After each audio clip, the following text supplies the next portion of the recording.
Bonjour.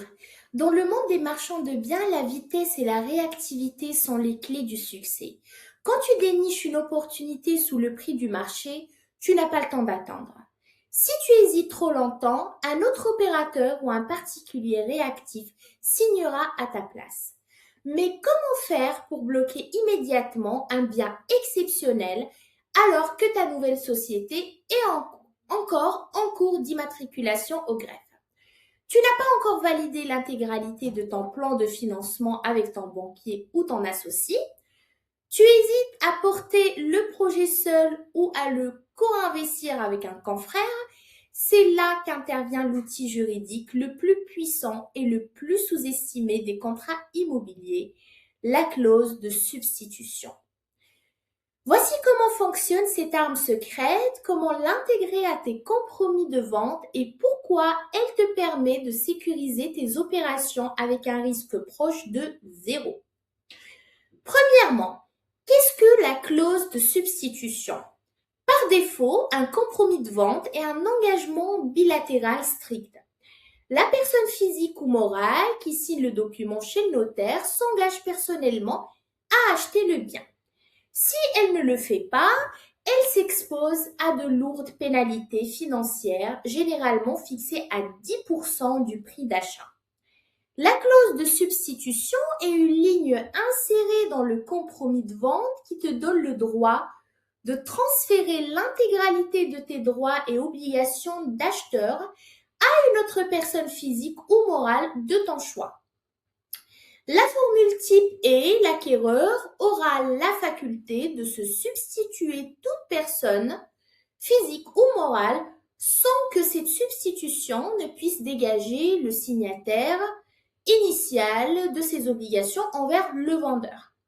Grâce à cette phrase, tu signes le compromis à titre personnel le lundi, puis tu peux décider que ce sera ta société, un associé ou un autre marchand de biens qui signera l'acte de vente définitif quelques mois plus tard chez le notaire. Deuxième, pourquoi cet outil est indispensable pour un marchand de biens? La clause de substitution t'offre une flexibilité totale et résout trois problèmes majeurs du quotidien d'un opérateur immobilier. Premièrement, elle permet d'acheter pendant que ta société se crée. La création d'une société prend du temps. Si tu attends pour faire une offre, le bien sera probablement déjà vendu. Avec la substitution, tu signes en ton nom propre, puis tu substitues ta société juste avant la signature de l'acte authentique. La deuxième chose, elle permet de faire entrer des associés ou des investisseurs au dernier moment. Tu peux signer seul un compromis, puis créer ensuite une société commune avec un investisseur si la banque demande davantage de garantie. Alors, tu substitues alors cette nouvelle structure pour l'achat définitif. La troisième chose à savoir, c'est qu'elle constitue un véritable plan B. Si tu trouves une meilleure opération entre-temps et que tu ne souhaites plus porter le projet, tu peux proposer le dossier à un autre marchand de biens qui se substituera à ta place dans le compromis et achètera directement le bien sans que tu aies à supporter les frais de mutation. La troisième question à se poser, c'est quelle est la différence avec une cession de contrat? La clause de substitution est souvent confondue avec la cession de promesse de vente. Pourtant, elle est beaucoup plus simple et moins coûteuse. Contrairement à une cession de promesse qui nécessite un enregistrement fiscal et le paiement de droits fixes, la substitution dans un compromis de vente ne nécessite aucun formalisme fiscal particulier. Il suffit d'en informer le notaire avant la signature définitive. Les précautions à prendre, c'est le quatrième point à discuter.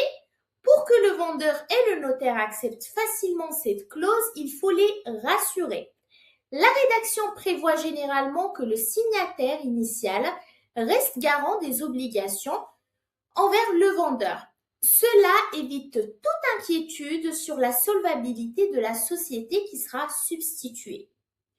Présente également cette clause comme une simple formalité administrative permettant de choisir la structure juridique la plus adaptée après validation par ton expert comptable.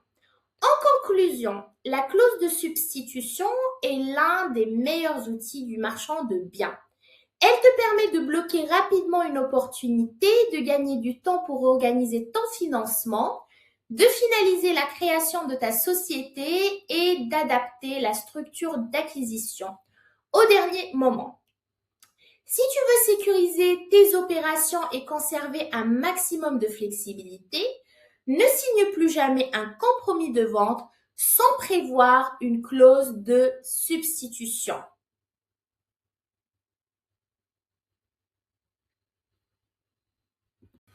Et si tu veux apprendre dans le sujet, abonne-toi à cette chaîne parce que je vais partager beaucoup d'autres vidéos sur la méthode CBC et tous les leviers qui permettent de réussir des opérations de promotion immobilière ou de marchand de biens, même sans apport et même sans expérience.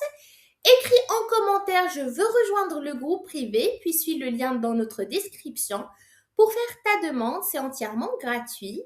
Et sur ce, je te souhaite une excellente journée et on se dit à très bientôt dans une nouvelle vidéo.